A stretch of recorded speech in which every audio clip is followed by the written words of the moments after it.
আছে এই আমাৰ কানাই এই আমাৰ উঞ্জাস আমাৰ আঘোনাকাই কিবা কি কবি এতিয়া চিয়া বিচাৰি নন্দী মহাৰাজৰ পৰচোন তোক ছোৱালী লগা হ'লে নেকি লাগে এই আমাৰ চুক ছোৱালীটো আমাকো লাগে ছোৱালীৰ কাৰণে আৰু ইফালে আমাৰ প্ৰণৱ অলপ বাহিৰত গৈছে বাৰু আপোনালোকক দেখুৱাই থাকিম বাৰু এই প্ৰণৱ ওচৰতে আছে এইবিলাক কোৱা নাছিলোঁ এই প্ৰণৱ ভালকৈ কওঁ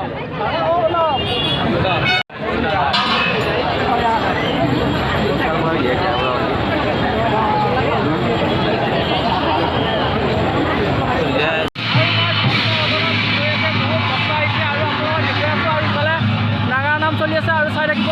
আৰু বহুত দিনৰ পৰা ব্লগটো লৈ আহিছোঁ গতিকে আপোনালোকে মৰম কৰিব অলপ আগুৱাই যোৱা আৰু চাই থাকক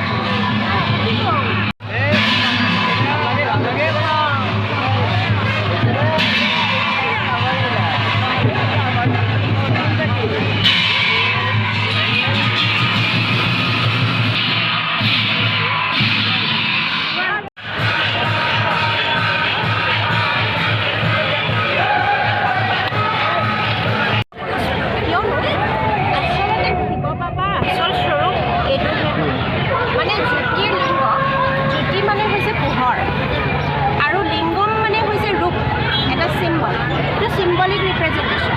মানে যদি এই পোহৰৰ ৰূপটোক আমি শাক্ত ধৰ্মত এটা ৰূপ দিছে লিংগম তেওঁ মানে নিৰাকাৰ যিজনক আমি সূৰ্যৰ পোহৰটো আমি দেখা পাওঁ কিন্তু ভগৱানৰ পোহৰটো আমি দেখা নাপাওঁ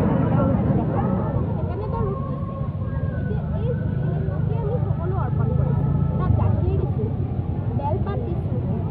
এইবিলাকৰ অৰ্থ আছে আৰু গাখীৰ মানে আমাক আচলতে বাবাক কয় ভোলানাথ তেওঁ মানে সকলোৰে পিতা হয় সেইকাৰণে বাবা বুলি কওঁ বাবা মানে আমাৰ পিতা চবৰে এতিয়া তেওঁক যে গাখীৰ দিছোঁ তেওঁ কৈছে তুমি গাখীৰৰ দৰে নিজে পবিত্ৰ হোৱা তোমাৰ মনটো পবিত্ৰ কৰা তোমাৰ কৰ্ম পবিত্ৰ কৰা গাখীৰৰ দৰে আৰু পানীৰ দৰে আমি চাফা নিকা পৰিষ্কাৰ হ'ব লাগে আমাৰ মন আৰু আমাৰ ভিতৰ বাহিৰ পৰিষ্কাৰ হ'ব লাগে বাকী এই যে বেলপাত দিলে বেলপাত আৰু ধুতুৰা বা ভাং এইবিলাক কিন্তু বেলেগ পূজাত আমি নিদিওঁ শিৱ বাবাক দিওঁ ভোলা বাবা যে ভোলা বস্তু দি পেলাই আমি ভোলাই থওঁ এনেকৈ কয় কিন্তু তেওঁ আচলতে আমাক কৈছে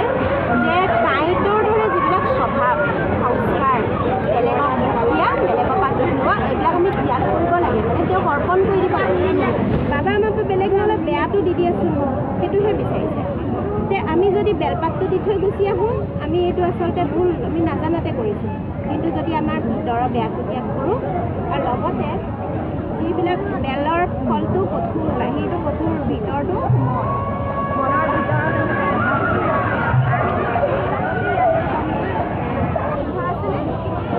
দেখিবলৈও ইমান ধুনীয়া নহয় আৰু জংঘলত আৰু পিজ্জা পাৰ্টি এখন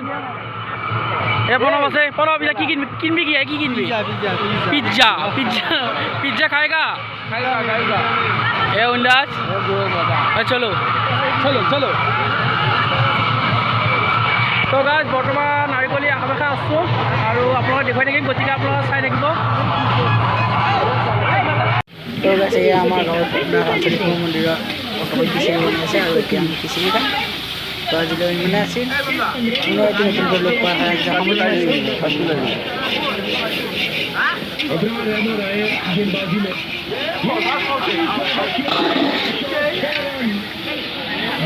হয়